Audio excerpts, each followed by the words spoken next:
ceremony. We thank you all so much for being here.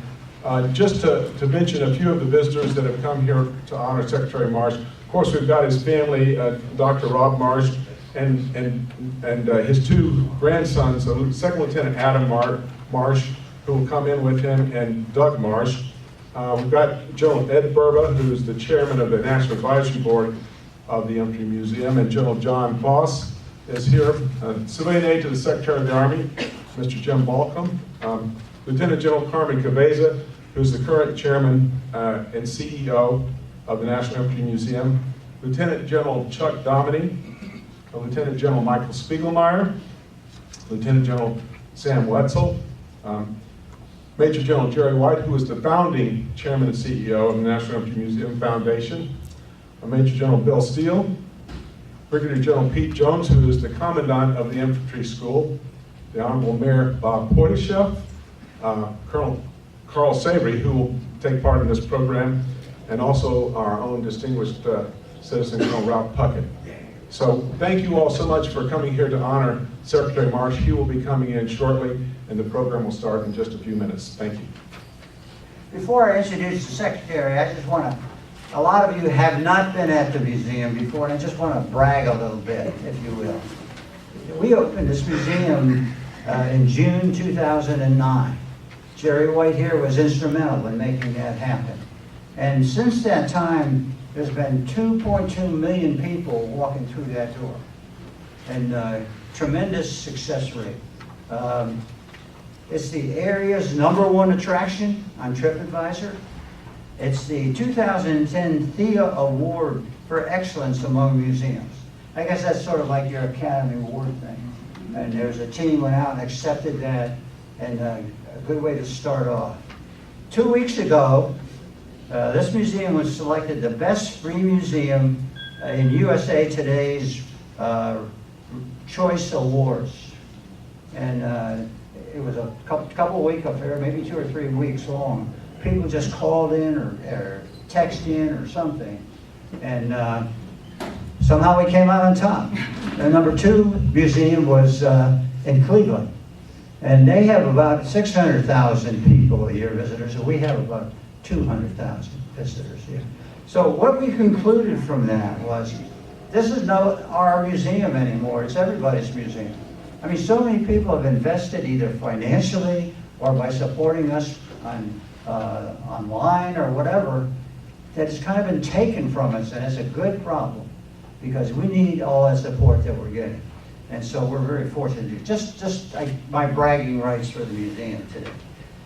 Greg has already introduced all the great people we have here today, and I want to introduce, ladies and gentlemen, the 14th Secretary of the Army, the longest serving Secretary of the Army to date, the Honorable John O. Marsh, Jr. Secretary Marsh is being escorted by his grandson Adam, who's a second lieutenant, and he's just finished Ranger School. He's waiting for Airborne School to start before he goes to 82nd Airborne. But please let's welcome Secretary Marsh. I'd like to call on Lieutenant Colonel Retired Dave Baum for the invocation. Please join me in prayer. Heavenly Father, we have an important task before us. We seek to honor a truly great public servant. Great leaders who serve others are a gift from you. Your word in Proverbs 2:6-8 says, "For the Lord gives wisdom. From his mouth come knowledge and understanding. He stores up sound wisdom for the upright.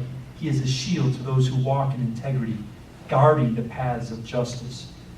You gave Secretary Marsh great gifts of wisdom and integrity. He has served his nation with them.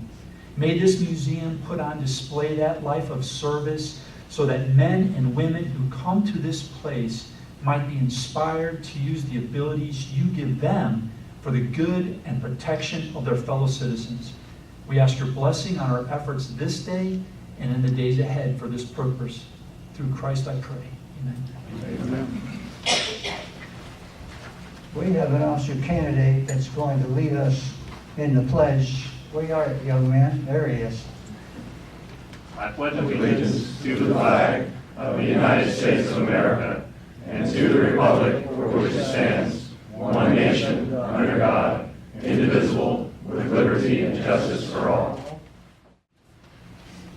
Distinguished guests, especially the previous commandants of the infantry school, general officers, it's always daunting when you come up to the podium and you see your predecessors that you see on the pictures in your walls as you pass by every day. But it's also great Colonel Punkett's here, who inspires us every day, and of course Mayor Podeshef keeps me in line everywhere I go. But today we're here to celebrate not only Secretary Marsh, your service, sir, but a legacy of service that the Marsh family has given to this nation. So we thank not just you, sir, but the spirit of duty and honor and country that you have provided us all. So not only that, but sir, as you look in the back of the room, there are representatives from both the airborne, the infantry, and as you just saw, the officer candidate school community that your legacy they proudly follow. So just to give a quick background, some of you already know this, but Secretary Marsh enlisted in the Army in 1944 and was selected to attend officer candidate school at the age of 18.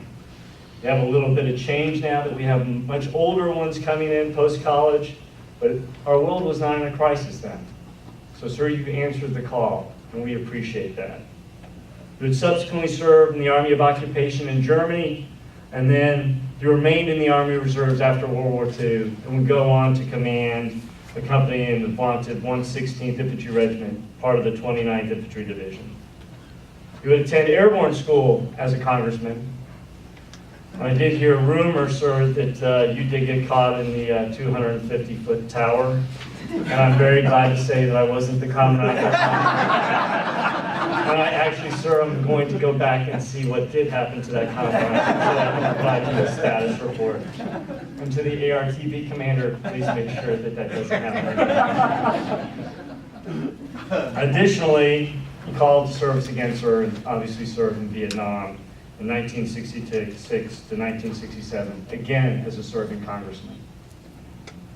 You were retired as a lieutenant colonel while also a congressman at the time, and then would be inducted into a proud member of the OCS Hall of Fame.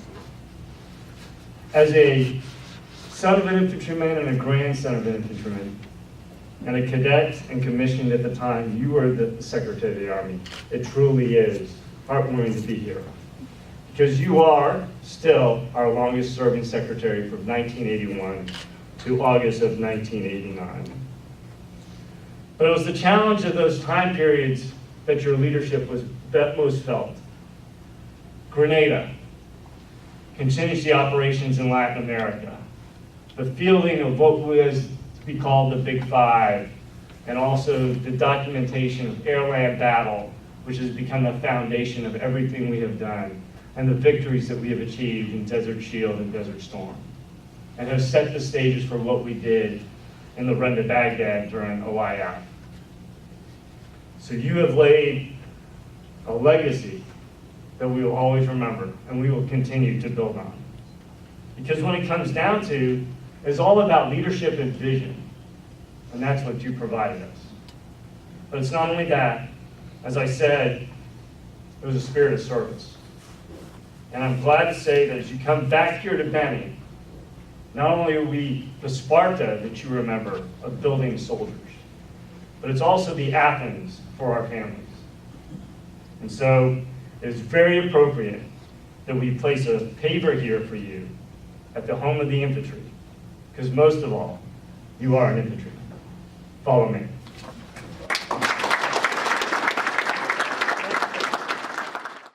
We tried to figure out what's the best way to depict the Secretary's career, his life of lifelong service.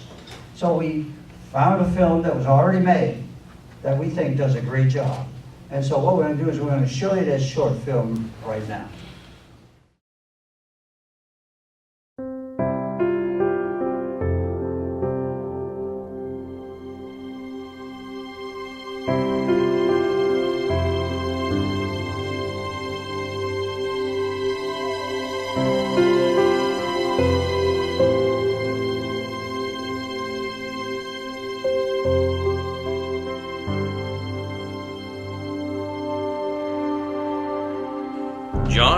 Marsh, Jr. served as 14th Secretary of the Army for both Presidents Reagan and George Herbert Walker Bush. During his tenure that began in January 1981, he led the effort that transformed the U.S. Army into the world's premier fighting force. Secretary Marsh brought a wealth of experience to this position. A retired lieutenant colonel, he had served in World War II and during the occupation of Germany, in the Army Reserve and in the Virginia Army National Guard. While in Congress, he volunteered for 30 days active duty in South Vietnam.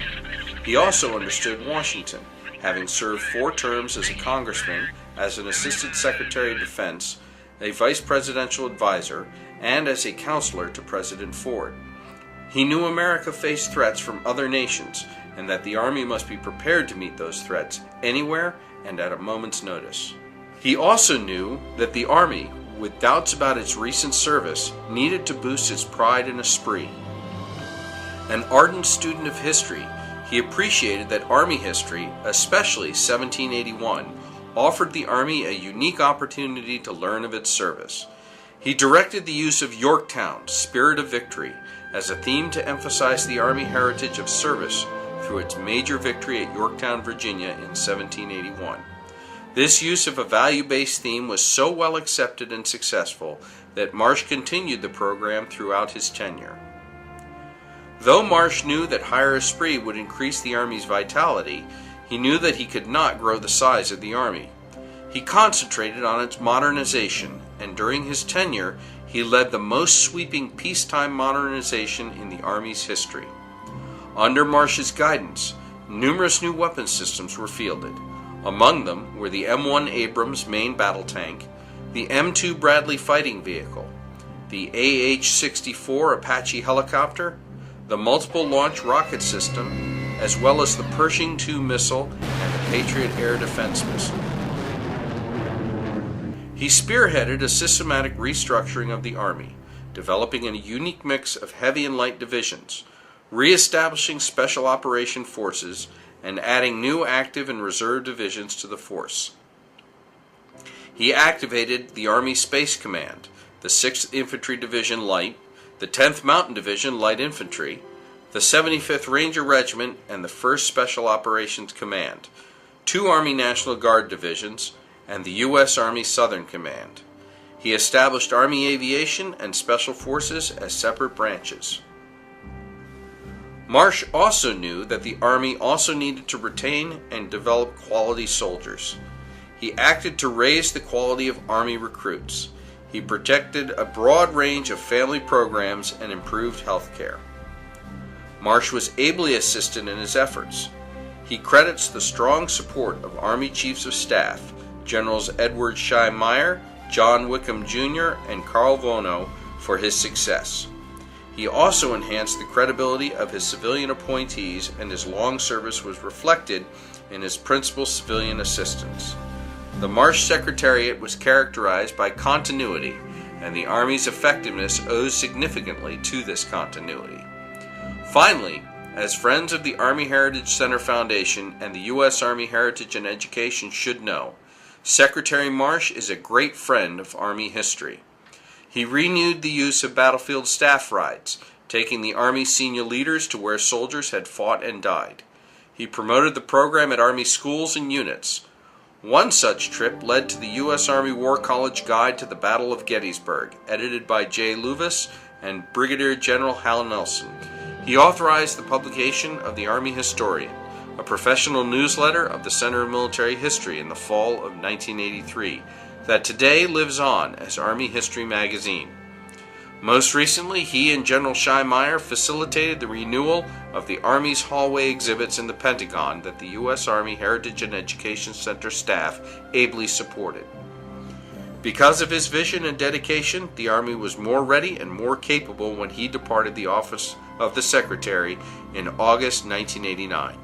As our Army's longest-serving Secretary, he gave America the strongest peacetime Army in our nation's history that demonstrated its effectiveness to the world during Operations Desert Shield and Desert Storm.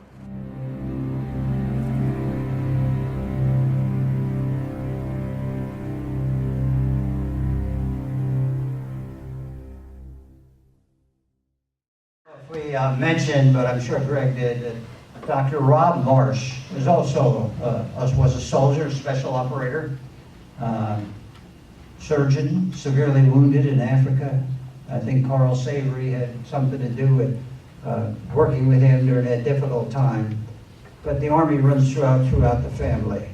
We've got a new second lieutenant going to the 2nd Airborne Division before long.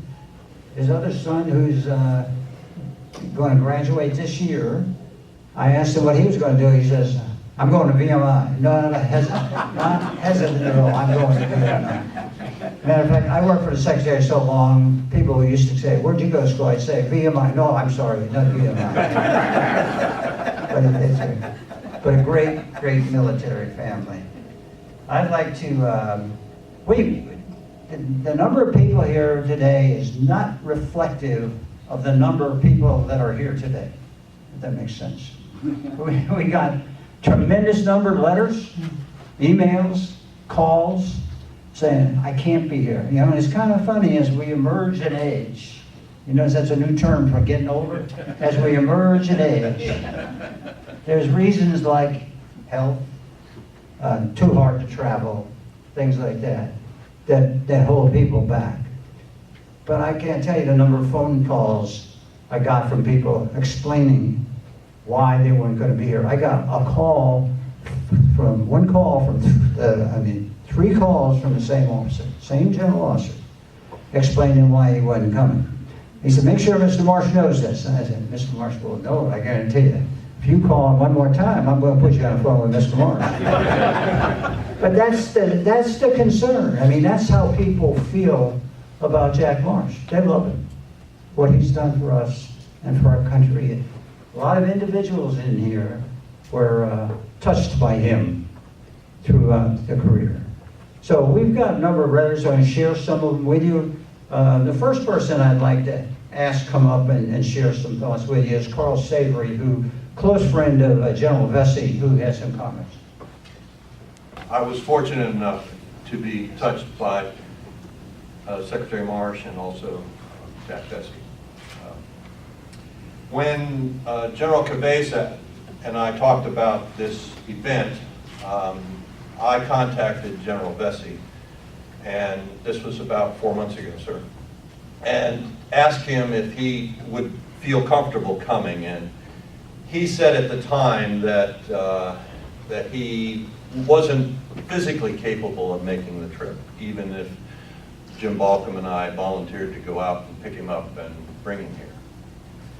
And so I asked him if he would, well, actually, before that, he said that he would write a letter honoring me. Those of you that don't know, he passed away on the 18th of August of this year. And Jim Balcom and I were fortunate enough to make his funeral. He was a very special individual, somebody that did something that will never be done before. He enlisted, was a private, went all the way through, held every rank up into First Sergeant, Battlefield Commission, to the Chairman of the Joint Chiefs. He was an incredible individual, just like Secretary Marsh. But when I told him we were going to have this, he made this statement, sir. He said he was the finest Secretary of the Army in modern time. I can't think of a better message. He's such a modest man. When I called him and said, sir, we're going to do this, he said, what are you going to do? I told him, he said, why are you going to do that? I said, because you helped the Army so much. Because you did so much for so many people. He said, I didn't do it. I didn't do anything for the Army. The Army did it for me. I got more out of the Army than the Army got of me. Typical of his attitude. A very modest man, a great American, and we're honored to be able to do this ceremony today. When one of the things that when you leave here today, if you have some time, if you'll go down on the walk of honor where the flags are, going out to the parade field, there's a Virginia flag, and at the base of the Virginia flag, there's a large paper with the Secretary's name and all. We'll unveil that at this time. just in case you don't get a chance to walk down there, but we wanted to see what it looked like. And it's at the 4th flag down, and you can see the paver with the inscription on it in honor of Secretary Marsh. That's one thing that we want to do for him today. Introduce our secretary, the Honorable John O. Marsh, Jr.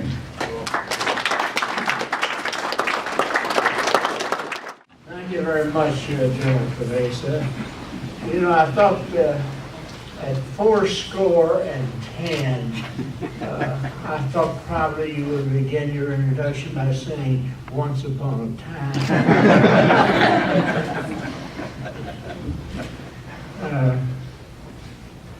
General Cabeza was a great exec and did a lot for the Army as exec, as did other execs. I think Chuck Domney's here, who was an exec, and Cabeza followed Domney. And Chuck, we appreciate very much your being here.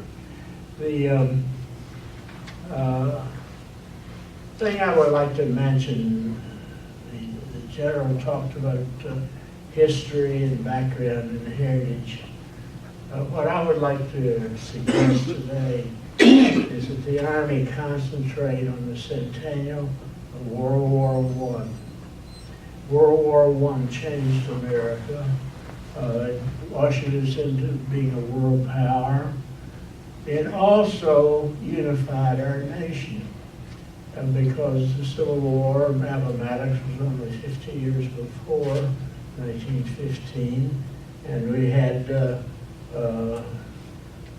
creation of the 29th Division, which was both Maryland, Virginia, and New Jersey. We had the 42nd Division, the Rainbow Division, which was a conglomerate of many localities and states. Leadership of Joe MacArthur, who was a Virginia background.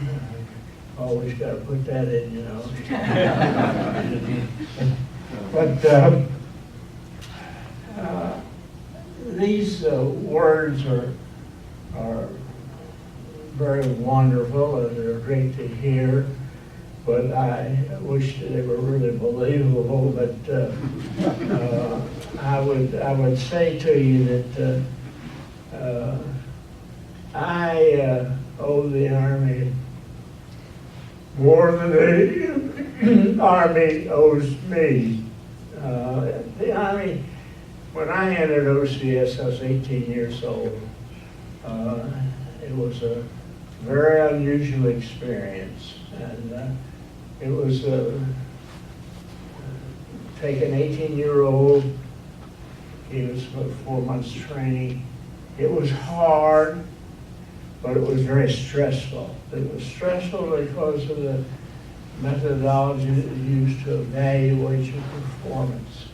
And it was something that you were glad that it was over.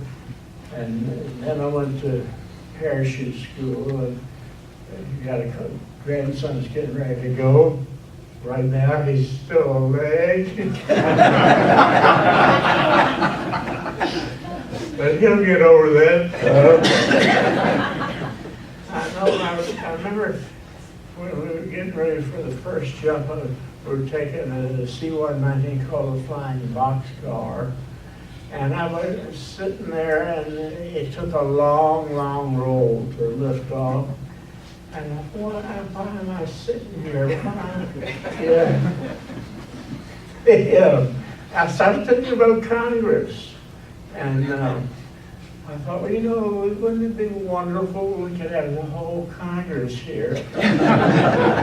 Put them through jump school. I think that would improve both the House and the Senate. And I also thought there are certain groups in both houses, both sides of the aisle, that I'd like to introduce personally to the black hats. And they talk about the tower. I do have an affection for your tower. Having climbed down it. You're supposed to come down by parachute. I did that. I came down by parachute twice.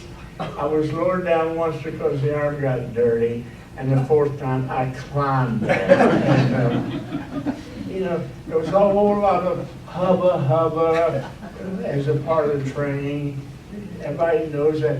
But you know, when I came down out of the tower, it was quiet and church mice. I guess, well, I guess they figured, they knew I was a member of Congress. I guess they felt if that happens to a member of Congress, what's going to happen to me? But it's a wonderful training program, and I do think more people ought to take advantage of it than the United States Congress. Now, what I would like you to be seriously to think about,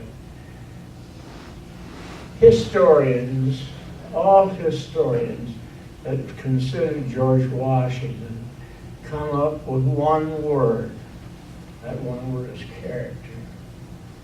That is a trait and a hallmark of George Marshall. Marshall placed his stamp of character on the United States Army and on the American culture. Here was a soldier who obtained the Nobel Peace Prize. Never been done before. That was because of the Marshall Recovery Plan for Western Europe. It saved Western Europe. Marshall was revered, and we're coming up on that, and there's a particular association with Fort Benning. Fort Benning was Marshall's prelude to greatness. He came here in 1926. He met his second, Marshall's first wife, had a congenital heart disease, and she died in 1926. He was stationed in Washington at the time. He was then stationed at Fort Benning during the height of the Depression. He established a modern infantry school at Fort Benning. He had people working for him, like Omar Bradley, who set up at Marshall's direction the first OCS. And more than one half of all officers in World War II were graduates of OCS. Now, OCS was held in some 20, 25 different locations, but they all followed the same pattern. It was a hallmark of George Marshall and the OCS program. And I think Fort Benning has a special interest in that because of the infantry school.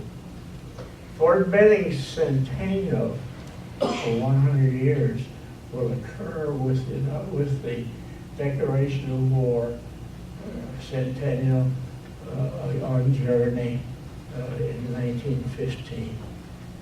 There was a committee organized in the Chamber of Commerce of Columbus called the Encampment Committee. And they were determined to locate a military training facility here in Columbus, and they did. It was Fort Benning. But it didn't stop there, which is traditional. They continued to pursue their support of the Infantry Center and were able to convince the federal government that Fort Benning should be a permanent facility. Today, it is a permanent facility, of course. It's probably one of the best-known military facilities in the world. Fort Benning doctrine, you will find it in the armies of Korea, armies of Brazil, Germany, Italy. It's worldwide. Techniques of demonstration, of explanation, and performance, which is a hallmark. I remember the one thing that is ingrained in an OCS candidate is your men come first. They demonstrated that officers in the field, tactical officers in the field, during training, when we had meals, always ate last. And their soldiers ate first. Those lessons remain with you, and you can carry those in the civilian world. I'm very grateful to Rob accompanying me, bringing it down here. He says most of my jumps were Hollywood jumps.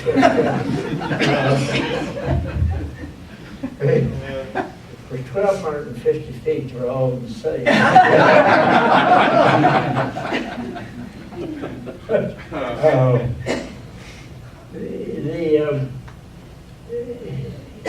Rob, I went through jump master school. He went through Pathfinder school. He always puts me down. But I want to emphasize the importance of the centennial of World War I. It is authorized by the United States Congress.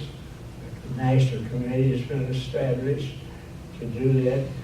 But there's no place more appropriate to observe that than Fort Benning, Georgia. It is a product of the centennial, or it is a product of the World War I.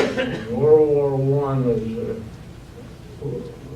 would bring us into an economic problem of the Depression years. People are not aware that George Marshall was instrumental in establishing the CCC program, which was very helpful for him because it gave him an insight to American male of military age who would make up the soldiery of the American Army.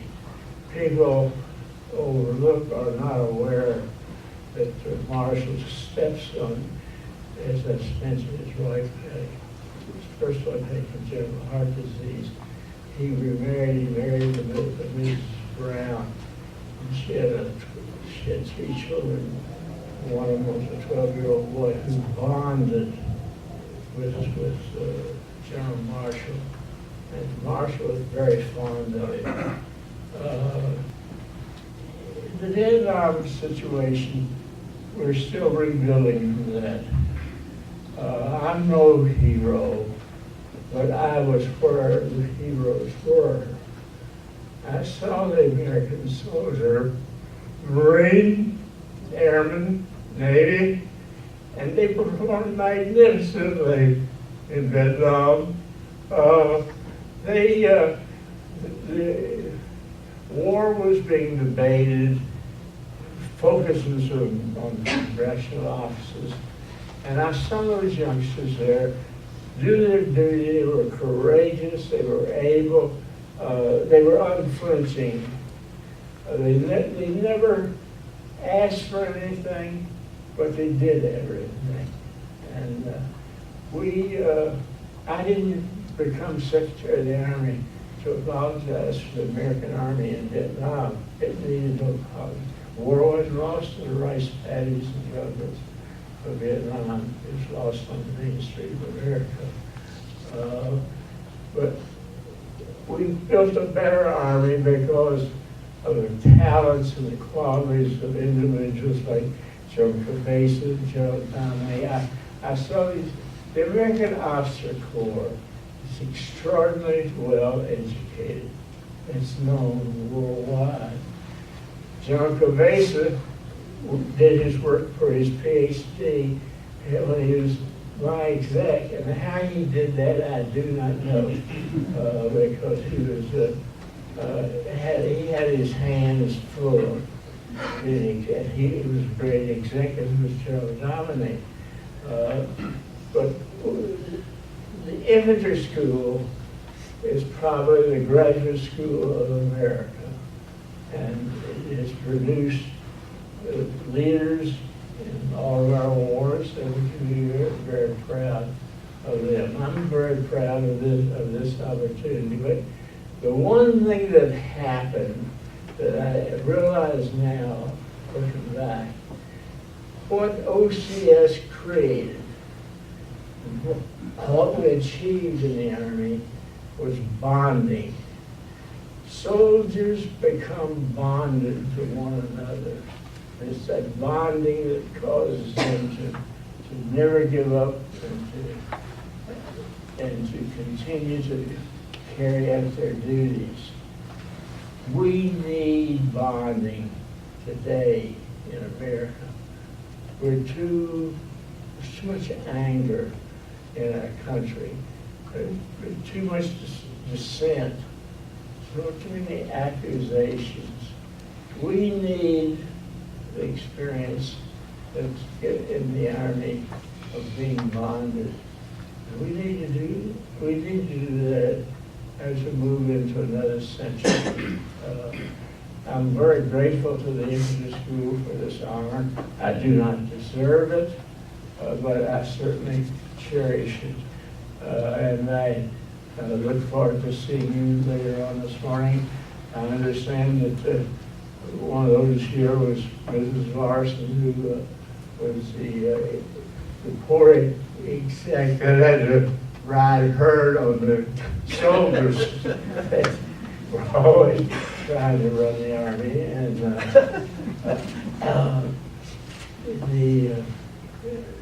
the Fort Benning is my Army home, and I taught here when I was in Congress. Went to jump school here, jump national school, and when I went to jump school, I thought, well, I can't go to jump school and I get to jump wing. But then I found that every time I went on active duty, somebody wanted to get me and put me and stuff me in an airplane, and I found myself 1,250 feet above the ground, and it's really gets your attention. But thank you very much, General Cabeza. You're the architect of this, and I appreciate it. And I finally appreciate it too, because Fort Benning is the home of so many of us, and more about to be. Adam? So, and Doug? Of course, General Cabeza has mentioned VMI. I didn't go to VMI, I was on the board of this chair. But General Cabeza drove right by VMI when he went to the Citadel. And the Citadel is a great school, but he went right by, didn't know that he passed VMI. He told me he thought it was a state prison.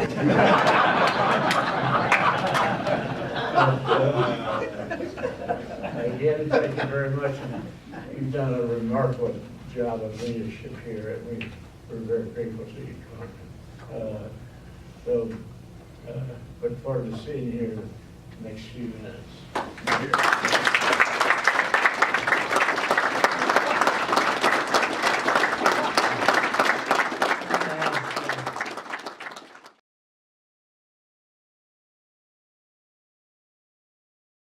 Secretary Marsh, I'm sorry I can't be with you at Fort Benning today. I'm in Afghanistan visiting with our soldiers there, a priority I know you'll appreciate. I have 21 predecessors, and I passed those portraits many times in the hallway outside my office. For many of us, you stand out as an example of stewardship, leadership, and lifetime commitment to our Army. That commitment started when you served in Europe after the Second World War came to a close. You served again a quarter century later in Vietnam, at a time when you also served the people of Virginia's 7th District. You never told the soldiers under your command about your job back home, but you were the first sitting congressman to serve in a war zone. As a 4-term Democratic representative who would later serve in 4 Republican administrations, you modeled a spirit of bipartisanship vital to our military and nation's strength. and something we could use much more of in Washington today. As Secretary of the Army during the final but perilous years of the Cold War, you kept our force ready while keeping a keen eye on future threats. You have devoted so much of your life to making sure our Army can meet its most vital responsibility, fighting and winning our nation's wars, ultimately becoming our nation's longest-serving Secretary of the Army. Secretary Marsh, for your commitment to our country, to our Army and its people, we thank you. We are in your debt. And congratulations on this well-deserved recognition.